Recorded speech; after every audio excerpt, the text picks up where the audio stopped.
Yan, hello. Ito na po yung truck ng BBCM. Yan, ready na po tayo. Ito, nandito po ang ating loading station sa SJ, Gumaok Headquarters.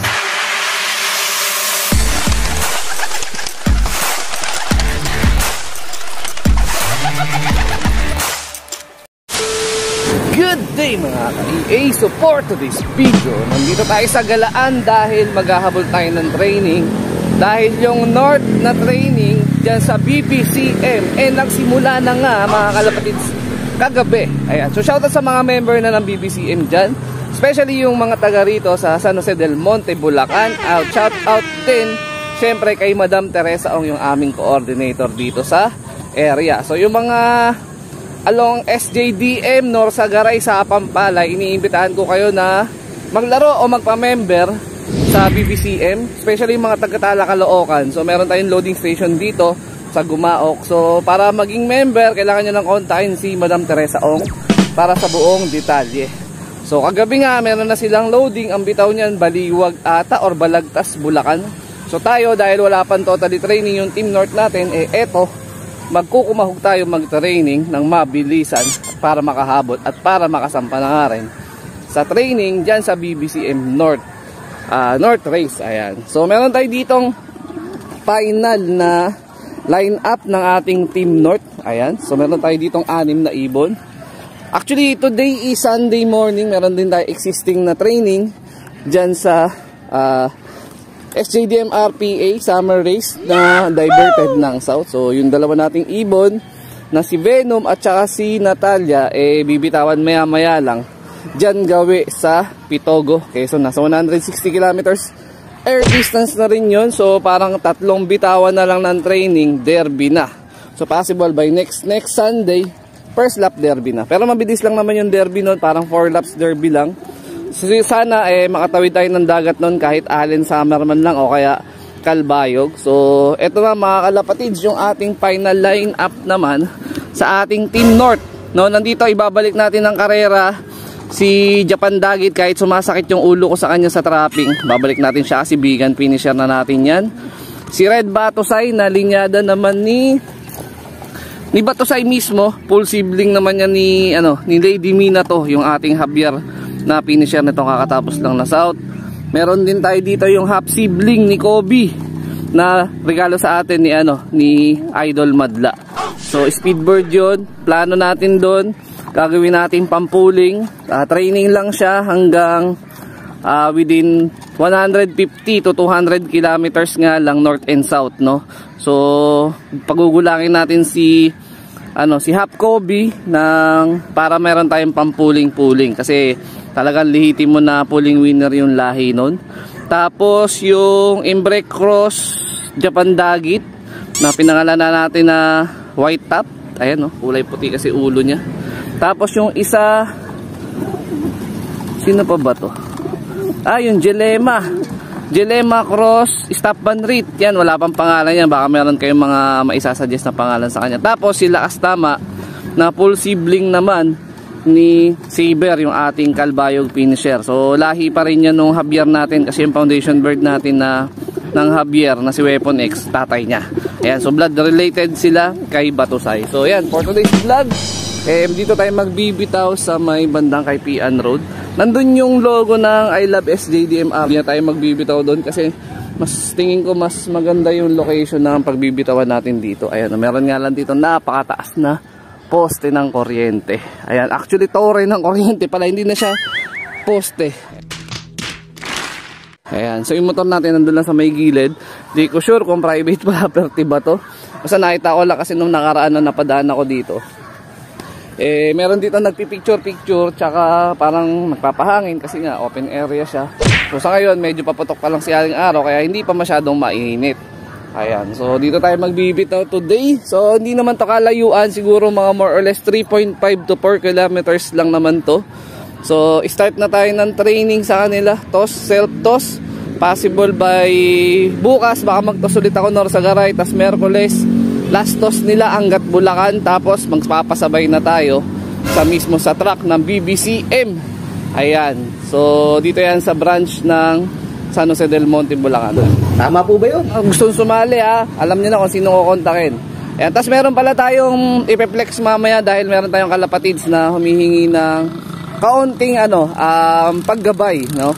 So meron siyang ina-out na ibon, so mamaya pagtapos ko mag-release, ibibigay ko sa inyo yung buong detalye dun sa gusto makakuha ng quality bird na ina-out niya. So sana matulungan nyo mga kalapatids yung ipopost natin dito para dun sa ating tropa. Ayan. So meron tayo ditong 6 na ibon mga ka-EA. Pakawala na tayo. Maya-maya lang siguro yung club naman natin sa SJ. Baka magbitaw na rin. Ayan. So 6 nga lang yung ating lineup para sa ating Team North. So sana dito sa 6 na to walang bumigay. So sana lahat sila umabot sila hanggang last training. Kasi salan-sala na yung mga natin dito, yung mga ibon natin na talagang nilalaro. Lalo na yun sa padating na South ko, yung South na susunod na race, maasin tsaka MacArthur, medyo mas mabibigat tsaka mas pulido na mga linyada yung mga pinili ko na ilalaro nga dun sa padating na South. Ayan, medyo malayo na sila, tama naman tinutumbok nila. So ang mayroong bitaw dyan, si si Red Batosay tsaka si Japan Dagit. Release point 6:30 game. Araw. Release na.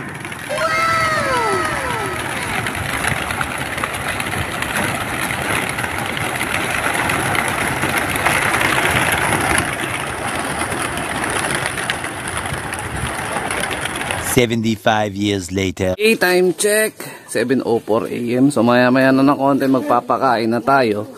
So base dun sa poste ng kuryente na dinadapuan ng mga ibon natin galing ronda or training, dadalawa pa lang. So wala pa yung 4. Di ko alam kung saan sila napadpad.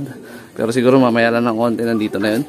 So yun nga mga kalapatids. So meron lumapit sa atin na isang tropang kalapatids na taga dito lang din sa lugar, na humihingi ng kaunting tulong dun sa mga gusto magkaroon ng quality bird. Actually donate kasi sa kanya yung ibon. So ang problem lang is wala pa nga raw nag-a-acquire. Nahihirapan siya mag-post.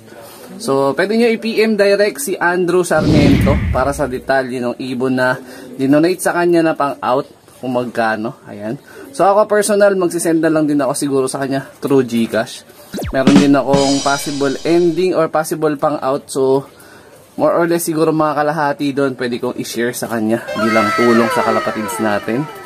Ayan, so inaantay ko na lang din na may mag-acquire sa akin tapos or makapagpa-ending ako this week. Medyo busy lang talaga.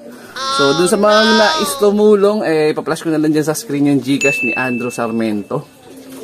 Pwede kayo personal na mag-send kahit magkano siguro bilang tulong.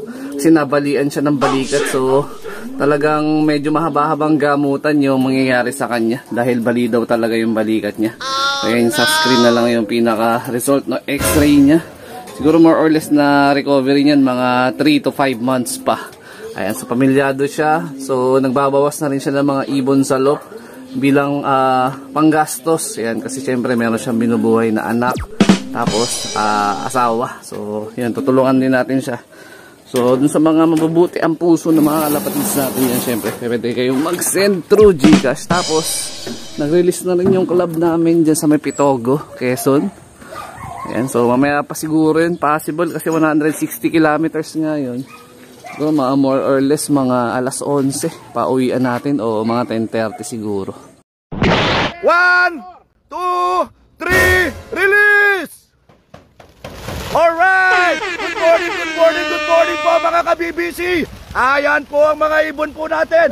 Ayan po sila! Ayan po, maraming salamat po BBC Manila! BBC Manila! Maraming salamat po sa inyo lahat! Ayan po yung mga ibon! Pakikabog! Pakikabog! Pakikabog! Pakikabog! So update tayo mga ka-EA. Kompleto na yung 6 na binitawan natin dyan sa Kaipian Road sa I Love SJ DM. Ayan. So good news. May mga nangapabahagya. Ay iba kararating lang. The rest halos aktuhan na yung pauwian. So bukas tuloy tayo sa Norsagaray, Bulacan. Tapos congratulations nga rin pala sa BBCM. Ayan. Unang bitaw ng training. Meron tayong reels dyan sa ating Facebook page. Grabe, napakaraming ibon. So madadagdagan pa yan, 2 malaking truck, halos tagkalahati mahigit yung laman ng mga crates doon. So congratulations sa unang bitaw ng training BBCM. More power. At yan, shoutout kay Madam Teresa Ong. So mamaya na ng konti, possible pa uwian naman natin mga, nag-check ako ng forecast sali sa Paneris, ang possible pa uwian pala ng ibon alas 9:30. So maya